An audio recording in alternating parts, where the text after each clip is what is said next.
नमस्कार, छत्तीसगढ़ के इस खास बुलेटिन में आपका बहुत स्वागत है। मैं हूं आपके साथ अंशिका पाठक। शुरुआत करेंगे बुलेटिन की बेहद ही अहम खबर के साथ।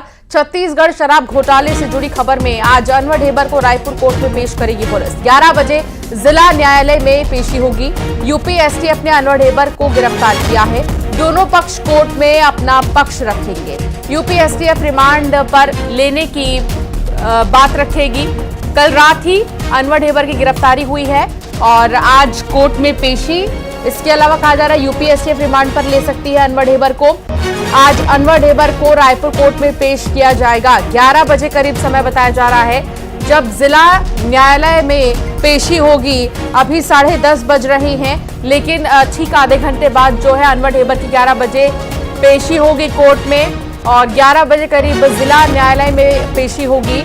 यूपी एसटीएफ ने अनवर ढेबर को रात ही गिरफ्तार किया था और दोनों पक्ष की तरफ से कोर्ट में अपनी बातें रखी जाएंगी। यूपी एसटीएफ रिमांड पर लेने की पेशकश रखेगी। तो कल रात ही अनवर ढेबर की गिरफ्तारी हुई थी। शराब घोटाला से जुड़ा यह पूरा मामला है और शराब घोटाला में अनवर ढेबर मुख्य भूमिका में है। उनकी तलाश लंबे समय से थी। आखिरकार यूपी एसटीएफ की तरफ से बड़ी कार्रवाई की गई और फिर जाकर अनवर ढेबर को गिरफ्तार कर ही लिया गया। आज रायपुर कोर्ट में पेश करेगी पुलिस। 11 बजे जिला न्यायालय में पेशी होगी। यूपी एसटीएफ ने अनवर ढेबर को गिरफ्तार किया है और दोनों ही ओर से अपनी अपनी बातें रखने की कोशिश कोर्ट में की जाएगी। इसके अलावा रिमांड पर भी यूपी एसटीएफ ले सकती है। रिमांड पर लेने से जो है और भी चीजों का खुलासा हो सकता है। कितने दिन की रिमांड होगी अभी ये नहीं पता, लेकिन कोर्ट में जैसे ही पेश किया जाएगा अनवर ढेबर को तो अपनी बात यूपी एसटीएफ रखता नजर आएगा, तो दूसरी तरफ अनवर ढेबर भी अपनी तरफ से बातें रखते नजर आएंगे। लेकिन बड़ी बात यह है कि बहुत बड़ा शराब घोटाला और शराब घोटाला के जो मुख्य भूमिका में नजर आ रहा था अनवर ढेबर, उसको गिरफ्तार कर लिया गया है। आकाश शुक्ला संवाददाता साथ जुड़ गए हैं। आकाश, अनवर ढेबर की गिरफ्तारी हो चुकी है। यूपी एसटीएफ की तरफ से कोशिश की जाएगी कि रिमांड मिल जाए। पूछताछ का सिलसिला और ये सारी चीजें क्या कुछ हो रहा है अभी इस वक्त वहां पर? 11 बजे पेशी होगी।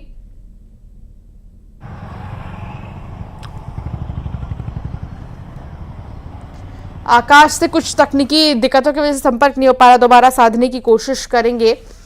फिलहाल अनवर ढेबर को कोर्ट में आज पेश किया जाएगा। उससे पहले 11 बजे जिला न्यायालय में पेशी की तैयारियां जो हैं वो चल रही हैं। बीते रात ही अनवर ढेबर को गिरफ्तार किया गया था यूपी एसटीएफ की तरफ से और आज जो है पेशी की बात सामने आ रही है। पेशी के बाद ही जो भी चीज़ें हैं वो खुलकर अब सामने आ पाएंगी। कोर्ट में सुनवाई के दौरान ही निर्णय लिया जाएगा।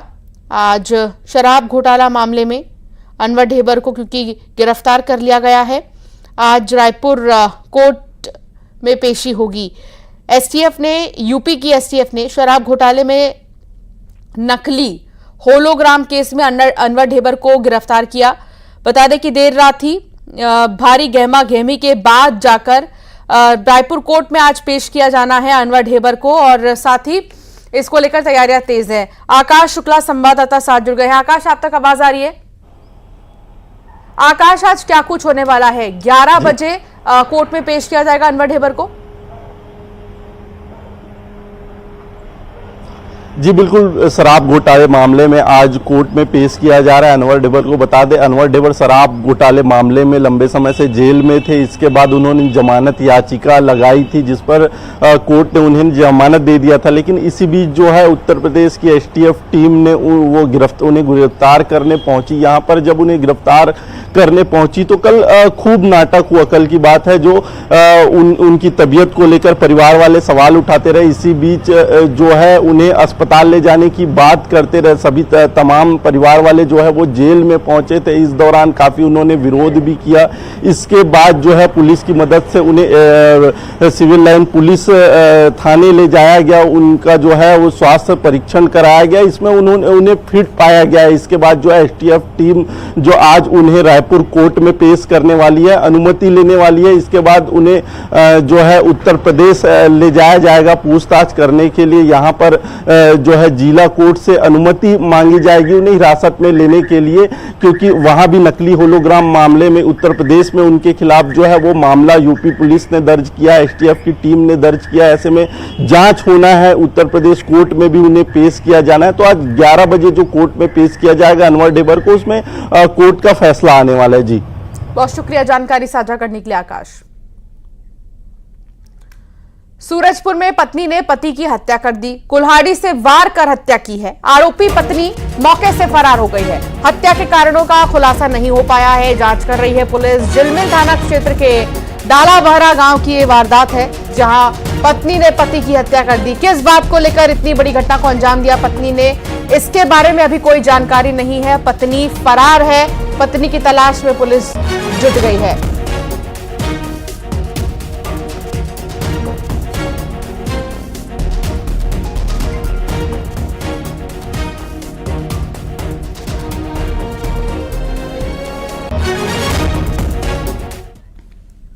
बीजापुर में आईईडी की चपेट में आई महिला, आईईडी ब्लास्ट में 55 साल की महिला घायल हो गई है। जंगल में आईईडी ब्लास्ट हुआ, नक्सलियों ने लगाया था आईईडी। नड़पल्ली गांव में आईईडी ब्लास्ट हुआ है और लगातार जो नक्सली हैं वो जवानों को नुकसान पहुंचाने के लिए आईईडी प्लांट करते हैं और ऐसे में एक महिला आईईडी की चपेट में आ गई। 55 साल की महिला बताई जा रही है जो कि अब घायल हुए, जिसे फौरन अस्पताल ले जाया गया है। जंगल में आईईडी ब्लास्ट हुआ, नक्सलियों ने आईईडी लगाया था, लेकिन अभी महिला क्योंकि इलाज चल रहा है महिला का, इसलिए अभी वो ठीक है। लेकिन ये बड़े ही कायराना हरकत नक्सलियों की, आईईडी प्लांट करते हैं कहीं पर भी। जवानों को नुकसान तो पहुंचाने का मकसद होता है, लेकिन कई बार ग्रामीण इसकी चपेट में आ जाते हैं और एक बार फिर ऐसा ही हुआ बीजापुर में। 55 साल की महिला आईईडी की चपेट में आ गई।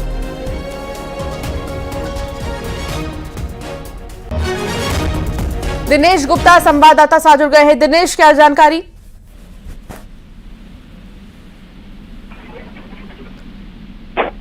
दिनेश, क्या आप तक आवाज आ रही है? तो दिनेश से संपर्क नहीं हो पा रहा है, दोबारा साधने की कोशिश करेंगे। फिलहाल आपको बता दें कि नक्सलियों ने आईईडी लगाया था और इस आईईडी की चपेट में एक महिला आ गई जिसकी उम्र 55 साल बताई जा रही है। जंगल की तरफ वो जा रही थी और इसी बीच महिला आईईडी की चपेट में आ गई। नक्सलियों ने आईईडी प्लान किया था, नड़पल्ली गांव में ही आईईडी ब्लास्ट हुआ है और आईईडी के चपेट में ये महिला आ गई।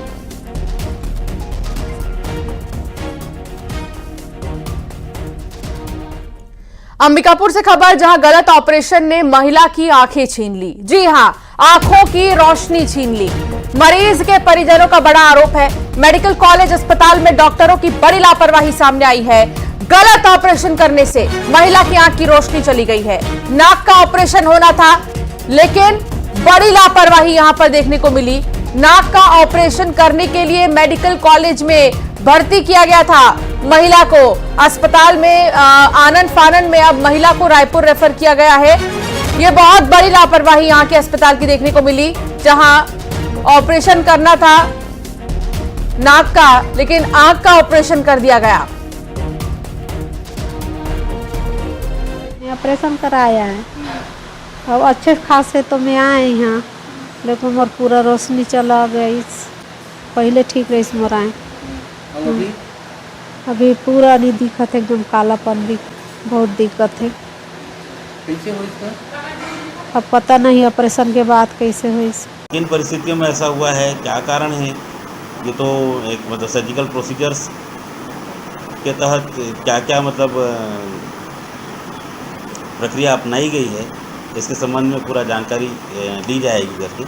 इसमें पूरी मतलब जो है ना एक दल के द्वारा गठन, जांच दल के द्वारा गठन करके वस्तुस्थिति को जानकारी लेना ज़्यादा अनिवार्य होगा कि इसमें आखिर ऐसी परिस्थितियाँ क्यों निर्मित हुई या ऐसा क्या हुआ करके कि इस प्रकार की परिस्थितियाँ आई और उसकी आँख की रोशनी में प्रभाव पड़ा है।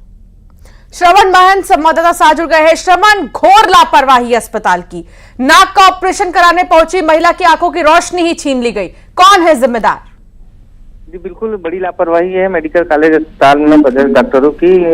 जो महिला है वो लखनपुर ब्लॉक से आई थी और उनके नाक में मस्सा था और इसके लिए वो विभाग में दिखाई थी, तो उनको ये कहा गया था कि इसको ऑपरेशन करना पड़ेगा। लेकिन जब ऑपरेशन हुआ महिला का, तो हैरत की बात यह है कि उसकी आंख की रोशनी चली गई और वो जो महिला है उसके परिजन अब परेशान हैं। हालांकि आनन फानन में डॉक्टरों ने उनको रायपुर रेफर कर दिया है, लेकिन एक बड़ी लापरवाही देखने को मिली है, क्योंकि उनकी आंखों की रोशनी चले जाने के बाद उस महिला को पूरा अंधेरा सा छा गया है और वो हर बार डॉक्टरों से यही विनती करती रही है कि उसके आंख का पुराना पहले रोशनी जो है वापस किसी तरह से किया जाए। तो इसीलिए जो डॉक्टर है उनको रायपुर भेजे। हालांकि अब देखना होगा आगे कि उसके रोशनी, उस महिला की रोशनी वापस आती है कि नहीं। लेकिन एक बड़ी लापरवाही यहाँ पर देखने को मिली है मेडिकल कॉलेज अस्पताल में, जहाँ ऑपरेशन में लापरवाही होने से एक महिला की आंख की रोशनी चली गई है।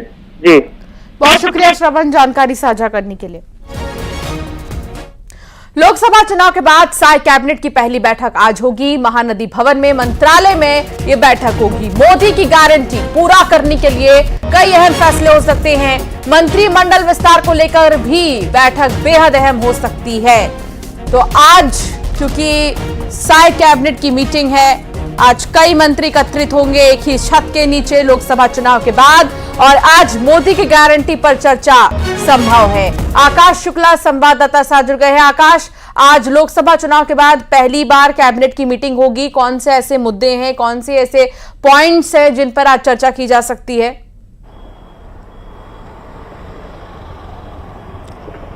जी बिल्कुल, आज महत्वपूर्ण बैठक होने वाली है, कैबिनेट की बैठक। लेकिन इससे पहले जो जितनी भी बैठक हुई है उसमें मोदी की गारंटी पूरे करने पर चर्चा हुई थी। पहले भी जो बैठकें जो हुई है कैबिनेट की, उसको आप देखें कि उसमें जो चर्चाएं हुई है और जो निर्णय लिए गए थे उसमें महतारी वंदन योजना था, जो आवास देना था 18 लाख लोगों को, वो था। इसके साथ ही किसानों को जो बोनस दिया जाना था उस पर फैसले लिए गए थे। लेकिन इसके बाद जो लोकसभा चुनाव के बाद पहली बैठक ये होने वाली है और कई अहम निर्णय होने वाले हैं। अभी हाल ही में जो मानसून जो आने वाला है और जो किसानों की तैयारियां चल रही है, बीज खाद की उपलब्धता को लेकर भी जो है वो चर्चा इसमें होगी। इसके साथ ही जो है अहम जो फैसले जो हो सकते हैं और नगरीय निकाय चुनाव को हो सकते हैं। अभी तक के अप्रत्यक्ष रूप से जो महापौर चुने जाते रहे, पिछले कांग्रेस सरकार ने निर्णय लिए थे। ऐसे में लगातार जो चर्चाएं चल रही है कि इसको प्रत्यक्ष तरीके से जो महापौर चुनाव को लेकर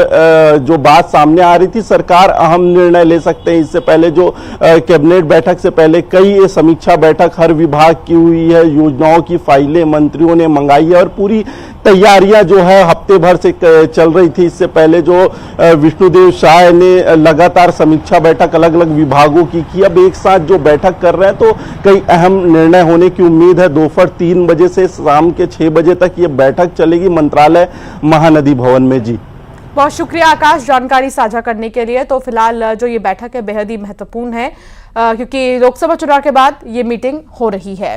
छत्तीसगढ़ में स्वास्थ्य विभाग ने नया आदेश जारी किया है। मंत्री और सीनियर अफसरों से सीधे अब कोई भी कर्मचारी या अधिकारी नहीं मिल पाएंगे।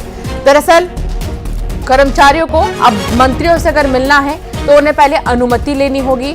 अनुमति मिलने के बाद ही वो मुलाकात कर पाएंगे। बिना अनुमति मिलने पर कार्रवाई भी की जाएगी।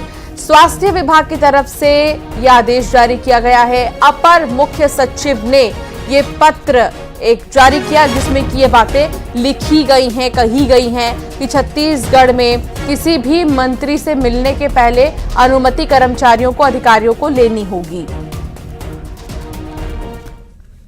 बिलासपुर में लगातार जो ट्रेनें हैं वो रद्द होने की खबरें मिल रही हैं और अब बिलासपुर जोन से गुजरने वाली 115 ट्रेनें रद्द कर दी गई हैं। रेल यात्रियों की परेशानी बढ़ चुकी है। 5 लाख से भी ज्यादा टिकट रेलवे ने रिफंड किए हैं। 19 जून से 10 जुलाई तक परेशानी होगी। मेंटेनेंस के कारण ट्रेनें रद्द की गई हैं। 115 ट्रेनों को रद्द किया गया है जो बिलासपुर जोन से गुजरती हैं। बिलासपुर के एरिया से जो गुजरती हैं ट्रेनें, उन्हें रद्द किया गया है मेंटेनेंस का हवाला देकर कि मेंटेनेंस का कार्य चल रहा है और इसीलिए 115 ट्रेनों को रद्द किया गया है और 5 लाख यात्रियों को रिफंड किया गया है। ट्रेनें तो बिलासपुर से उधर के लिए, अनूपपुर के लिए तो अभी कैंसिल ही है। नर्मदा कैंसिल चल रहा है। लगभग सभी ट्रेनें रद्द हैं। 50% ट्रेनें रद्द हैं, जिससे बहुत भारी समस्या आ रही है। इंतजार करके परेशान है आदमी। 10-10 घंटा 8-8 घंटा वेट करना पड़ रहा। फिर भी लग रहा बस बुक करें, ट्रेन में जाना तो मुश्किल हो रहा है। सख्ती में न्यूज 18 की खबर का बहुत बड़ा असर हुआ है। लापरवाह 2 आरक्षक को सस्पेंड कर दिया गया। पुलिस अभिरक्षा से फरार हुआ था आरोपी पूर्व जनपद सदस्य फरार हुआ था। न्यूज 18 ने प्रमुखता से यह खबर दिखाई, जिसके बाद एक्शन लिया गया है और 2 आरक्षक को सस्पेंड कर दिया गया है। पुलिस अभिरक्षा से ही आरोपी फरार हुआ था। एक बहुत बड़ी लापरवाही जिसको न्यूज 18 ने प्रमुखता से दिखाई और अब जाकर इस खबर पर असर हुआ है और एक्शन 2 आरक्षक पर लिया गया है।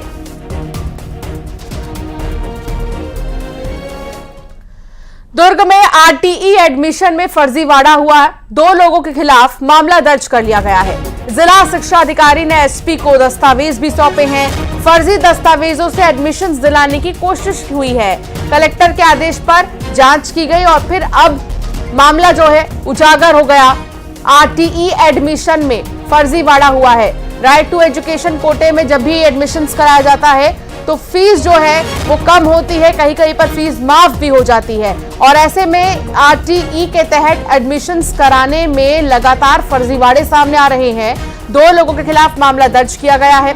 फर्जी दस्तावेजों के आधार पर एडमिशंस दिलाई जा रही हैं। कलेक्टर के आदेश के बाद जांच की गई है। दुर्ग में दुष्कर्म के आरोपी को उम्र कैद की सजा दी गई। नाबालिग से दुष्कर्म के आरोपी को उम्र कैद की सजा दी गई है। दुर्ग न्यायालय ने फैसला सुनाया, सजा सुनाई। ब्लैकमेल कर नाबालिग से दुष्कर्म किया था। स्मृति नगर चौकी का यह मामला बताया जा रहा है और नाबालिग से दुष्कर्म करने के मामले में आरोपी को उम्र कैद की सजा कोर्ट की तरफ से दी गई है।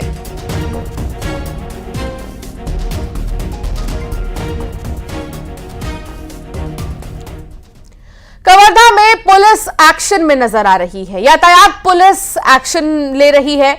नियम तोड़ने वालों पर कार्रवाई की गई है। नियम तोड़ने वालों के चालान काटे जा रहे हैं। मॉडिफाइड साइलेंसर वाली बाइक के भी चालान काटे गए हैं। ट्रैफिक पुलिस की तरफ से ये कार्रवाई की गई है। ब्लैक ग्लास वाली कारों को भी रोका गया है और उनके चालान काटे गए हैं।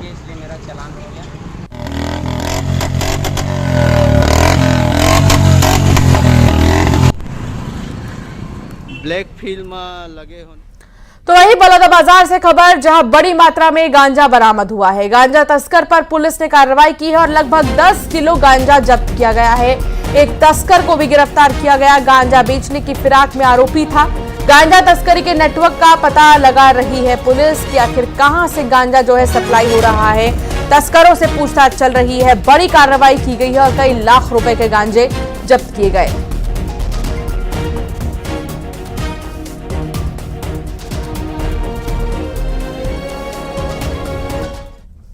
राजनांदगांव जिले के 24 गांव में लोगों को पीने के लिए पानी नहीं मिल रहा है। ऐसे में हाईकोर्ट में सुनवाई हुई है। जल संकट से परेशान लोगों की जनहित याचिका पर राज्य सरकार ने जवाब दिया। सरकार की ओर से कहा गया कि जल संकट की स्थिति नहीं है। सुबह शाम नल से घरों तक पानी पहुंच रहा है। शासन के इस दावों की जांच के लिए हाईकोर्ट ने कोर्ट कमिश्नर नियुक्त किया है। चीफ जस्टिस की डिवीजन बेंच ने दुर्ग कलेक्टर को कोर्ट कमिश्नर को सुरक्षा मुहैया कराने के भी निर्देश दिए। मामले की अगली सुनवाई 15 जुलाई को होगी।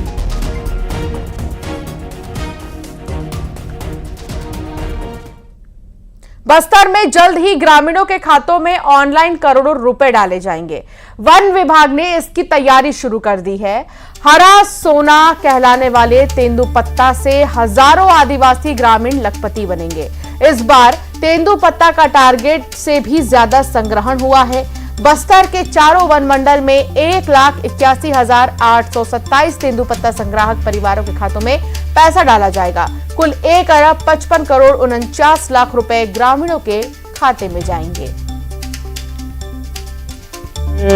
ये बताना चाहूँगा कि टोटल जो चारों वन मंडल हैं इसमें 1,61,827 जो संग्राहक परिवार हैं वे इसमें संलग्न थे और इनको निश्चित रूप से डायरेक्ट रूप से इनको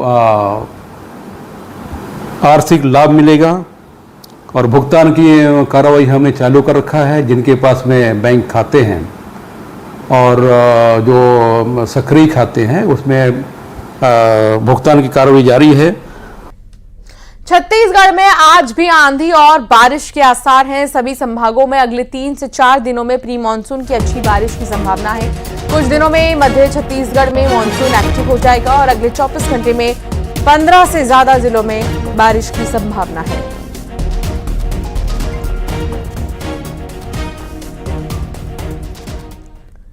छत्तीसगढ़ में बढ़ती गर्मी से सब्जियां भी महंगी हो गई हैं। गर्मी के कारण राज्य की लोकल बाड़ियों से सब्जी की आवक बंद हो गई है। 80% सब्जी दूसरे ही राज्यों से आ रही है। ऐसे में ट्रांसपोर्ट का खर्चा ज्यादा हो रहा है। सब्जियों की कीमतें भी आसमान छू रही हैं। थोक में टमाटर 60 से लगभग 70 रुपए में बिक रहा है और खुदरा में टमाटर 80 से 90 रुपए किलो बिक रहा है। आलू प्याज की भी कीमतें ऐसे ही आसमान छू रही हैं। और साथ ही जानकारों का ये कहना है कि फिलहाल राहत की कोई गुंजाइश नहीं है। सब्जियों के दामों में बढ़ोतरी अभी और होनी बाकी है क्योंकि ट्रांसपोर्टेशन महंगा हो गया है। ट्रांसपोर्टेशन की वजह से सब्जियां महंगी हो रही हैं। अन्य राज्यों से सब्जियों की जो सप्लाई है वो की जा रही है।